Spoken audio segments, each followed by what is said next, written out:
نن په مردان پریس کلب کې د صوبایي امن جرګې له طرفه یو هنګامي اجلاس وکړل شو چې پکې صوبایي امن جرګه چیرمن سید کمال شاه باچا، ارشد منان، رحیم سید باچا، ملک مجیب الرحمن، سینئر نائب صدر بادر امان خان، شمس الرحمن، میډ نمائندګانو په ګڼ شمېر شرکت وکړو. اس مبارک کې موږ دا وایو چې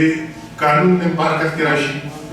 معاشره موږ په حرکت کې راوړو، یو سماجي تنظیم ساري نمائندګي کوو. موږ را روانه هفته کې د دې خلاف د دې واقعې خلاف پچا سازش وکړي چې کومه مشاهره کوو. بیا د دې نه علاوه دا اقبال چې دی نو دا تاسو دا کوم تاسو دا خبره چې کوم دا سبب دا په پرنټ الکترونیک سوشل میډیا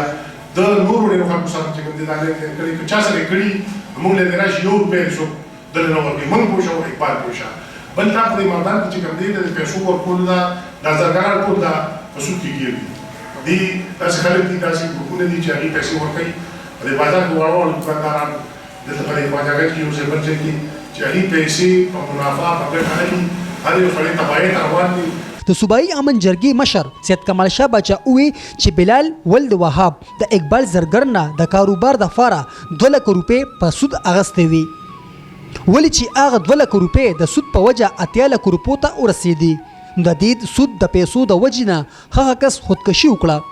اقبال زرګر چا چې په سود پیسې ورکړې وي د طرفه به ورته د مرګ او د بېعزتۍ دمکې ملاوي دي. اوس د بلال خاندان د امن جرګې په وساطت سره د حکومت نه دا غوښتنه کوي چې سود خور اقبال زرګر ته د بلال د مرګ ذمہ دار دی، هغه ته د سزا ملوشي او د بلال خاندان ته د انصاف ملوشي. صوبایي امن جرګې دا خبره په ډاګه کړه چې د دې واقعي خلاف به امن جرګه د هفتې پر ورځ په 400 چوک کې بیرفور احتجاجي مظاهره کوي.